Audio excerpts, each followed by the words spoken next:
আসসালামু আলাইকুম। আমি মোহাম্মদ রেজাল হলদার আপনাদের সাথে আছি। পে স্কেল ঘোষণা এবং বাস্তবায়ন নিয়ে যা বললেন তারেক রহমান। নবম জাতীয় বেতন কমিশনের প্রতিবেদনের আলোকে দ্রুত নবম পে স্কেলের গেজেট প্রকাশ ও বাস্তবায়ন দাবি জানিয়ে আসছেন সরকারি কর্মকর্তা ও কর্মচারীরা। তবে উপদেষ্টারা জানিয়েছেন পে স্কেল বাস্তবায়ন করবে নতুন সরকার। এ অবস্থায় নির্বাচনে জয়লাভ করে বিএনপি রাষ্ট্র ক্ষমতায় গেলে যথাসময়ে পে স্কেল ঘোষণা ও বাস্তবায়ন করা হবে বলে জানিয়েছেন দলটির চেয়ারম্যান তারেক রহমান। আসলে নির্বাচনের আগে তিনি বাস্তবটাই বলেছিলেন, কিন্তু নির্বাচনে যাওয়ার পর এই ওয়াদাগুলো আসলে রাখাটা অনেক কঠিন। দেখেন, নির্বাচনের আগে যে কোনো নেতাই যে কোনো কথা বলতে পারেন, এটা তার মানে ভোট প্রচারণার কারণে, কিন্তু এটা বাস্তবে এই ওয়াদাটা রাখাটা কিন্তু সহজ কাজ না। কারণ আপনারা জানেন যে এই পে স্কেলের সাথে জড়িত বাংলাদেশের কিন্তু বিশাল একটা অর্থের ঘাটতি হবে। দেখেন, তবে পে স্কেলটাও কিন্তু তাদের সময়ের দাবি। কারণ পে স্কেল অনেক দিন যাবৎ সরকাররা দিচ্ছে না, আটকে রেখেছেন। তবে সরকারি কর্মচারীরা তারা একদম নিরুপায়, এখন বলতে পারে একদম নিরাশ। তবে সরকারের উচিত এই পে স্কেলের দিকে একটু নজর দেওয়া। সুপ্রিয় দর্শক, ভিডিওটি সম্পূর্ণ দেখবেন, কারণ ভিডিওর শেষে রয়েছে কিছু চাঞ্চল্যকর তথ্য যা আমি এই প্রথমবার আপনাদের দিতে যাচ্ছি। সোমবার রাতের জাতির উদ্দেশ্যে দেওয়া ভাষণে এ ঘোষণা দিয়েছিলেন তারেক রহমান। তবে জানুয়ারি রাষ্ট্রীয় অতিথি ভবনে যমুনায় প্রধান উপদেষ্টা প্রফেসর মোহাম্মদ ইউনূসের কাছে প্রতিবেদন হস্তান্তর করেছে সরকারি চাকরিজীবীদের জন্য নতুন বেতন কাঠামো প্রণয়নের উদ্দেশ্যে গঠিত জাতীয় বেতন কমিশন, অর্থাৎ পে কমিশন। প্রতিবেদনে চলতি বছরের 1 জানুয়ারি থেকে আংশিক বেতন কাঠামো বাস্তবায়নের সুপারিশ করা হয়। এটি 2026 থেকে 27 অর্থবছরের প্রথম দিন থেকে পুরোপুরি কার্যকর করার কথা জানানো হয়। বেতন কমিশন সর্বনিম্ন বেতন স্কেল 8,250 টাকা থেকে বাড়িয়ে 20,000 টাকা এবং সর্বোচ্চ বেতন স্কেল 78,000 টাকা থেকে বাড়িয়ে 1,60,000 টাকা করার সুপারিশ হয়েছে।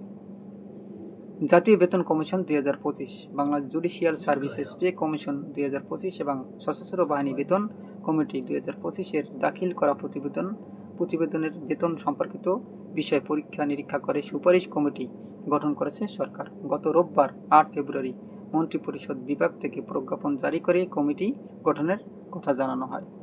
এর আগে বিদ্যুৎ, জ্বালানি ও খনিজ সম্পদ উপদেষ্টা মোহাম্মদ ফয়েজুল কবির খান জানান, নির্বাচিত সরকার চাইলে পে কমিশন সুপারিশ করার পে স্কেল বাস্তবায়ন বা বাতিল যে কোনোটাই করতে পারবে।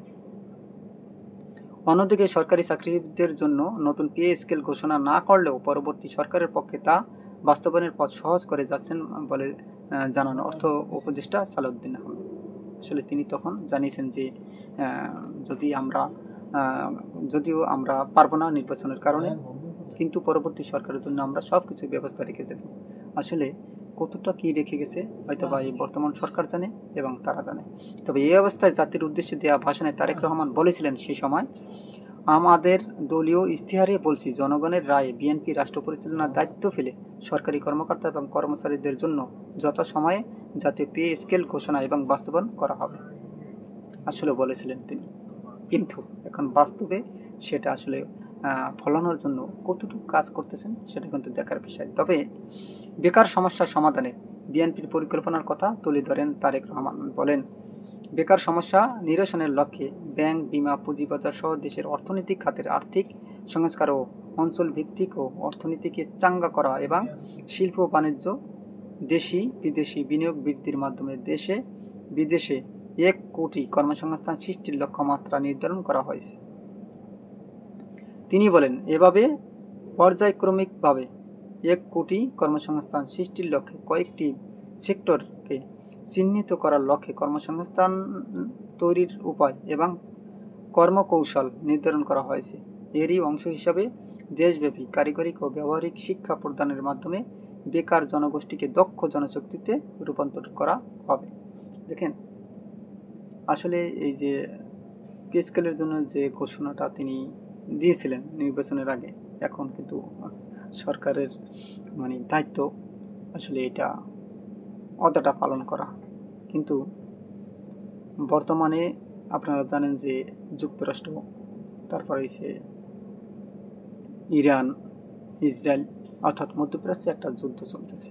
ওদিকে আপনারা জানেন যে ইউক্রেন রাশিয়ার ভিতর যুদ্ধ শেষ হয়েছে এবং ইরান মধ্যপ্রাচ্যকে মানে একদম ভয়ভীতি ধরিয়ে দিয়েছেন। প্রত্যেকটা জায়গায় তারা মানে যেই জায়গায় আপনার আমেরিকার ঘাটিয়েছে প্রত্যেকটা জায়গায় তারা কিন্তু হামলা চালিয়েছে এবং মধ্যপ্রাচ্যে এখন বর্তমানে যুদ্ধের মানে ভয়াবহতা খুব ছড়িয়ে পড়ছে।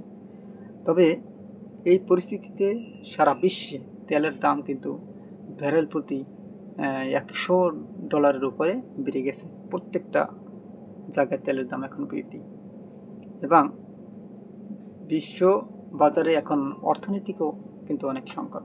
তার ভিতর দক্ষিণ এশিয়ার ভিতর আপনার বাংলাদেশের অর্থনীতি কিন্তু একটা ভয়াবহ অবস্থা আপনারা জানেন। কিন্তু বাংলাদেশের এই পরিস্থিতি হয়তো বা কাটিয়ে উঠতে যদি একটু সময় লাগবে। তবে পে স্কেলের জন্য অন্তর্বর্তী সরকার যে একটা অর্থ রেখে গেছে মানে সেটা থেকে নাকি কিছু ঘাটতি হয়েছে, অর্থাৎ কিছু খরচ করেছে অন্য বাজেটে আর কি সরকার খরচা করেছে শুনেছি। এখন এই সরকারি কর্মকর্তা কর্মচারীরা তারা চাচ্ছে যেন পে স্কেলটা খুব দ্রুত এই সরকার বাস্তবায়ন করে, অর্থাৎ যে পে স্কেলের যে গেজেটটা খুব শীঘ্রই তারা দেয়। তবে অর্থমন্ত্রী তিনিও বলেছেন যে এটা হয়তোবা একসাথে সম্পূর্ণ দিতে পারবে না, সব একাত্রে দিতে পারবে না, এটা ধাপে ধাপে কিছু মানে দেওয়া হবে। সেভাবেও যদি দেয় তাহলে কিন্তু সরকারি কর্মকর্তা কর্মচারীরা একটা যে আশায় মানে বুক বেঁধে রেখেছে পে স্কেলের জন্য যে আজ না কাল, কাল না পরশু দেবে, মানে অপেক্ষার একটা অবসান করবে। তারা আপনারা জানেন যে পে স্কেলের জন্য আন্দোলন করেছে, তারা অনেক নির্যাতনও সহ্য করেছে এবং এর থেকে আপনার কিছুদিন আগে তারা কর্মসূচিও দিয়েছে এবং তারা আবার একটা আন্দোলনের জন্য তারা আলটিমেটামও দিয়েছে। যাই হোক, আসলে এটা তাদের ন্যায্য পাওনা, তাদের দাবি। কারণ তারা যে কাজ করে তাদের যে বেতনটা মানে অনেক মানে 11 বছর আগে পে স্কেল হয়েছিল আর এখন বর্তমান 11 বছর আগের যে সব কিছুর দাম, নিত্য প্রয়োজনের দাম আর এখন বর্তমানে কিন্তু এক না, অনেক কিন্তু ডিফারেন্স আছে। আপনারা জানেন বাজার দর বৃদ্ধি, এখন সব কিছু এখন এই পে স্কেলটা মানে তাদেরও কিন্তু একটা দাবি এবং পাওনা, তারা কিন্তু আসলে হিসাব করলে তারা কিন্তু পায়। যাই হোক, তাদের পক্ষ নিয়ে কথাটা বলছি, এটা বাস্তব। কিন্তু আমি মনে করি একজন সর্বনিম্ন 6 জন ফ্যামিলির চলতে গেলে মোটামুটি 30 থেকে 35,000 টাকা প্রয়োজন হয়। এখন এই সরকারি কর্মকর্তা যদি বেতন বাড়ানো হয় তাদের মানে উচিত আর কি, বাড়ানো উচিত।